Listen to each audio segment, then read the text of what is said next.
Hey, Chris Jenkins, credentialed member of the media, covering the Carolina Panthers for Charlotte Vibe, a.k.a. Man of the People, here with a bonus. No, it's not Wednesday, which is when you usually can expect me to be here at the stadium in front of the camera. It is Monday, December the 8th, but I'm here for good reason, as the Carolina Panthers, without playing a game, has now moved into a solid lock first-place tie with the Tampa Bay Buccaneers. So we're also going to break down that a little bit, but in terms of the standings and exactly why Tampa's ahead, there's lots of combinations that would allow these teams to who's going to be in first place, but nevertheless, it makes for some exciting football here in Week 14 that the Carolina Panthers are solidly tied with first place with the Tampa Bay Buccaneers. And hey, it's a true reset, right? Coach Dave Canales often talks about 0-0. This is a championship week, and this is truly a reset with that. So let's go ahead and take a look at the standings. I see a lot of you guys tuning in, so I appreciate you guys very much.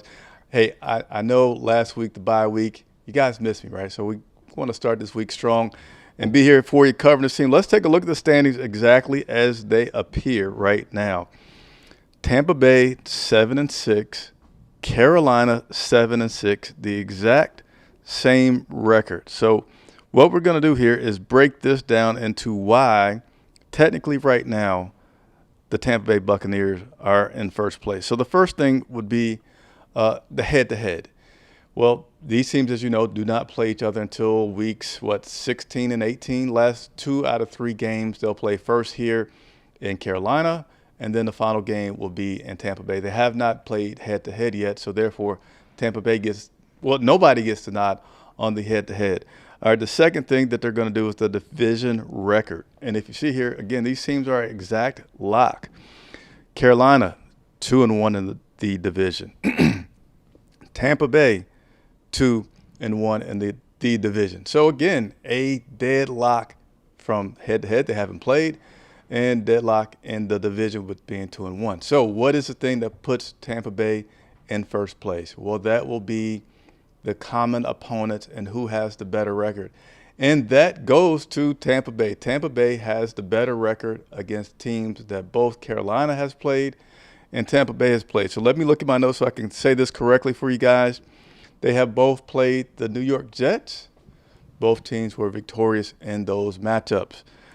They both have played the San Francisco 49ers. Only Tampa Bay was victorious. So Tampa Bay is up 1. They both have played the New England Patriots and have lost. They both have played the Buffalo Bills and have lost. We played the Rams and we won. Tampa lost. So now we're back to even, right? If you're following along. Last but not least, both teams have played the Arizona Cardinals. Carolina Panthers lost a valiant comeback attempt in Arizona, but Tampa Bay won. So therefore, Tampa has won 3 matchups against the same opponents in which the Carolina Panthers have played, Carolina winning just 2. So therefore, again, one final glimpse at this. You have the Carolina Panthers in second place, Tampa Bay Bucks in first. Let's also talk about this remaining schedule. We'll look at first at Tampa because we're all wondering how this will play out, right? So remaining schedule for the Tampa Bay Buccaneers. They'll play the Atlanta Falcons this Thursday night. That'll be at Raymond James Stadium. They'll play the Carolina Panthers. Then they'll play the Miami Dolphins in Miami, and then they finish up with a matchup here in Carolina, Week 18 versus the Carolina Panthers. So that is the remaining schedule for the Tampa Bay Buccaneers. Now let's go ahead and look at the remaining schedule for the Carolina Panthers.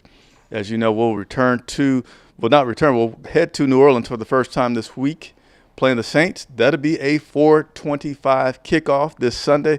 So, if you're going to be scoreboard watching, that probably will happen since you'll have your division rivals playing again Thursday before you play. So we could have a lot more things to look at before this Sunday in terms of where exactly this all stands. Certainly, if Tampa loses this Thursday night in Atlanta, that's a really good thing. But we're not going to jump too far ahead with all the possibilities, but that will be a good thing. Nevertheless, we'll play the New Orleans Saints on Sunday in New Orleans. We'll come back here, play Tampa Bay Buccaneers. Then we'll also play the Seattle Seahawks, and then we'll end up with the game in New Orleans. So, all right, let's go ahead and talk about this game. Coach Dave Canales has his week-to-week mentality that I think has been great. Each week we're 0-0. Doesn't matter who we're playing. We're not looking for bulletin board material. This is not a big game for this opponent. This is not a small game for that opponent. So Dave Canales has been preaching that all week, all season, I mean. But this week is actually different, right? It's completely reset. You're completely deadlocked. And he talked about that mentality that he has taught all season on his teams and the outlook they should have. This is why we talk that way. We try to heighten every opportunity, because whether you're going to have to win games on the road, you're going to have to win at home, you're going to have to win in the elements, you're going to have to win with crowd noise. There's all these elements in every game that really does present championship moments, and we're going to go down to New Orleans, and that place can be really loud, and a team that played really good football against a really good team in the Bucks just yesterday. And so it's easy for me to sell it, in these types of situations, especially knowing what's in front of us. And so, but the way we do it is we take one opponent at a time. The goal is 1-0 with a chance to win the division. It's right here in front of us.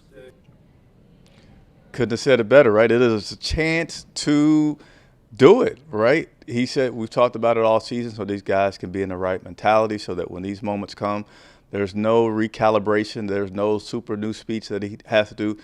It's the same thing that he's been talking about with these guys each and every week that's going to have them to have the focus down in New Orleans. He said it's a loud arena. It is very loud in New Orleans.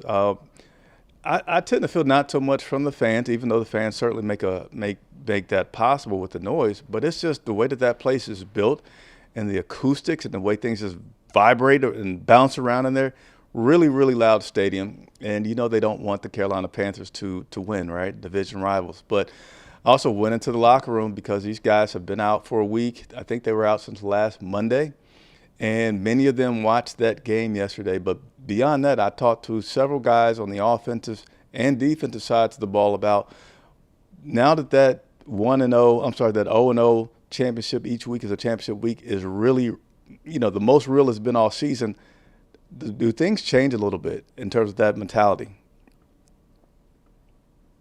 I think we're just trying to worry about us. We're trying to go 1-0 every week, and that's just mentality. We've doubted on the Saints right now. I mean, and this is a time of the year that you want to play it and you want to have this success. So we're just dialed in. Every single week, we just focus on attacking each and every day. We say it since the beginning of time that it's every week's like a season of its own. So obviously, been through highs and lows all year, but the biggest focus is just the Saints this week. And today was the biggest day. Tomorrow's going to be another big day, and then it's going to keep going forward from there. Keep trusting the process and building off that. Yeah, I think it's obviously really fortunate that the Saints were able to beat the Bucks to give us that tie in the division. But even if the Bucks win or however that outcome goes, we're always going to continue to fight and continue to compete. I think we were fighting for that spot regardless of what the outcome was yesterday. I think it still stayed the same. Like I said, we're working on being consistent. So just understanding that this team did come in here and get us, and they did something. They beat Tampa, so just letting it be known that this is a good team. So just going out there to make sure we achieve this game. What was your reaction when watching the game, if you did watch it? I did watch it. I think I watched the game with them because they're in our division. Just at both teams, those teams were playing chippy, and they went down to the wire. Even that little last play on the fourth down, it could have kept going, but they stopped them. So just understand that's a good team that's coming in there, and another team that played good. So there you have it, talking with several players both on the offensive side of the ball and on the defensive side of the ball about that mentality that Dave Canales has been preaching. And they said, hey, it's their mentality, their focus still was going to remain the same whether or not Tampa Bay was victorious this past week against the New Orleans Saints. And even Turk, they're mentioning, we played these guys before New Orleans and they beat us. So we also want to keep looking at that. Like we want to get our get back on New Orleans Saints. So, and surprisingly, could you guess which one of those players that I talked to that said they actually did not watch the game yesterday? I didn't talk to him, but what's his name? Good gracious. Oh, it's leaving my head. So I'm going to talk only about the player that I did speak to. Chuba Hubbard said that he didn't watch the game yesterday. Didn't have a chance to ask him why not, but he said he did not watch the game today.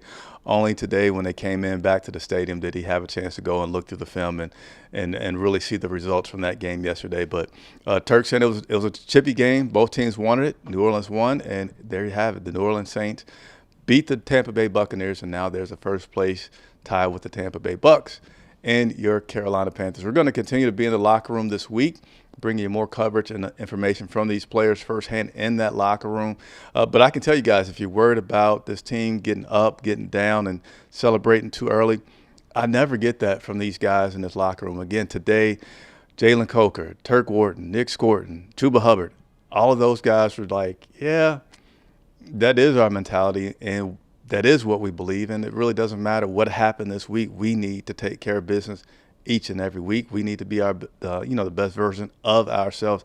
Dave Canales, even after the last game against the Rams here in Charlotte, said they have not seen our best football yet. These players, I feel, certainly believe that they have not, the world has not seen their best football yet. So we'll continue to monitor those things. Let me take a few looks at the comments that have been coming in. I want to give some shouts out to Tyrone, Rory Blake, Monday Great News, what's going on, Doey124. What a pleasant surprise. Wasn't expecting a stream today. I know, but you guys missed me last week. I know a lot of Panthers fans miss football. And then again, with that exciting victory yesterday for the New Orleans Saints, in which Dave Canales mentioned, yes, he was watching. He did get a little emotional. He was emotional in terms of like cheering for the Saints to win, and they did pull it out. So I had to come online and do this video for you guys today. What's up, Ant for Life? That will be it today from Bank of America Stadium. Tomorrow we'll be out, and then we'll be back Wednesday doing with our injury updates. And speaking of injury updates, there's no official injury report today because it's Monday. Those who don't need to come out until Wednesday. But we have a few players in which we kind of can give a glimpse about their status. J.C. Horn and Claude and Sherrills both have been in the concussion protocol. Both are still trending in the right direction, looking pretty good. But again, a update will not come officially until Wednesday. And then Lathan Ransom dealing with the hand injury. And, no really big updates there. But as we get them, we'll continue to provide those through to you guys. So that'll be it today. I'm Chris Jenkins reporting live from Bank of America Stadium.